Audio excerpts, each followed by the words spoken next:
warahmatullahi wabarakatuh. Perkenalkan, kami dari kelompok 1 yang beranggotakan Saya Eka Nur Karisma, NIM 4320006. Saya Elviana Kumala Putri, NIM 4320011.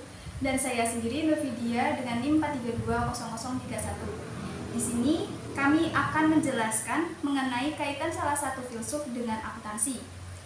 Di sini kami memilih tokohnya yaitu Plato. Sebab untuk mengetahui keterkaitan ilmu audit dengan ilmu filsafat dan bagaimana pendekatan yang dijadikan sehingga muncul analisa opini audit dengan menggunakan gagasan filsafat Plato. Baik, langsung saja untuk judul pembahasannya yaitu gagasan Plato mengenai akuntansi auditing. Kemudian ini ada anggota dari kelompok 1 yang tadi sudah perkenalan di awal. Sebelum masuk ke pembahasan, di sini kami ingin menyampaikan sedikit mengenai opini audit.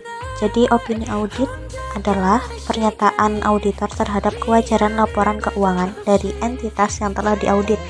Kewajaran ini yaitu menyangkut tentang materialitas, posisi keuangan, dan juga arus kas.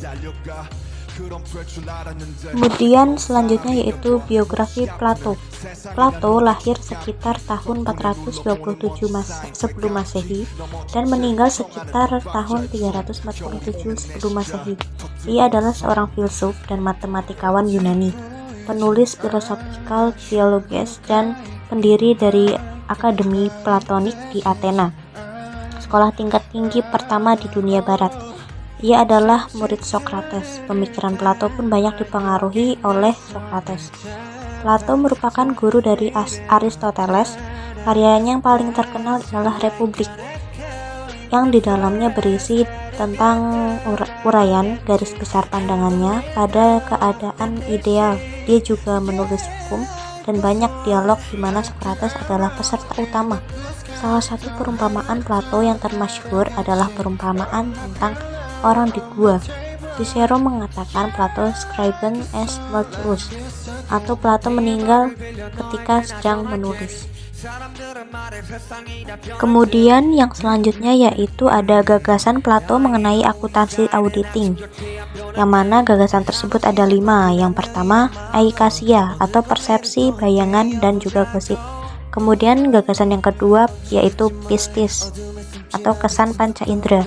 Yang ketiga ada 2 garis membagi, pembatas antara pengetahuan indrawi dan juga pengetahuan intelektual.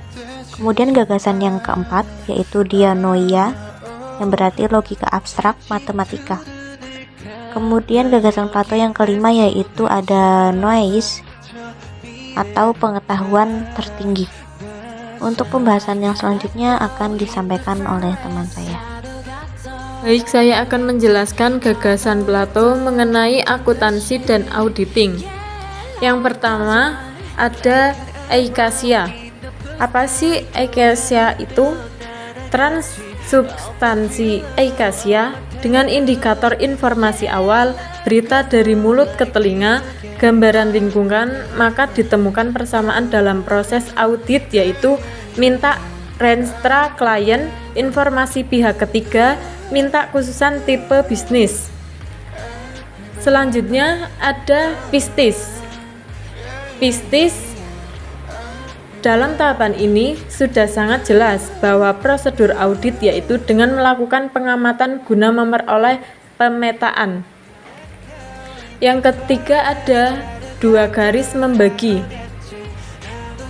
Transsubstansi 2 garis membagi dalam indikator yang dapat ditemukan dalam tahapan ini yaitu konfirmasi, tanya jawab, data di mana prosedur audit berhubungan dengan konfirmasi, tanya jawab dengan otoritas dan pihak terkait, pelajari data audit tahun sebelumnya dan temuan internal audit.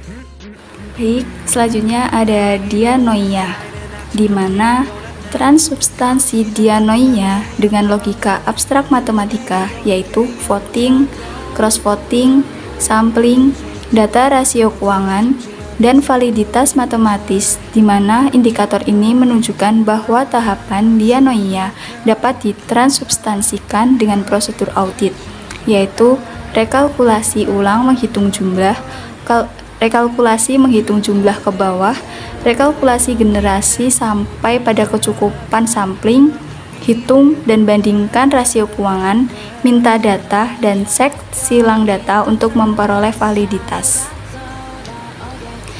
Yang kelima yaitu ada noisis, di mana transubstansi noisis. Di dalam tahap ini terdapat indikator kebenaran umum, konsistensi, koherensi, kebenaran logis, empiris, etis, di mana prosedur audit melakukan kecocokan antara semua standar akuntansi dengan kategori kebenaran universal. Baik, setelah menentukan tahapan dan prosedur audit, maka selanjutnya adalah melakukan tahap audit berupa kertas kerja audit. Setelah semua proses selesai, maka akan muncul pendapat audit atau yang disebut juga opini audit. Itulah tahapan di mana proses audit dapat ditafsirkan ke dalam ilmu filsafat dan timbullah apa yang disebut sebagai filsafat akuntansi auditing. Baik, sekian penjelasan dari kami, kurang lebihnya mohon maaf. Wabillahi taufiq wal hidayah. Wassalamualaikum warahmatullahi wabarakatuh.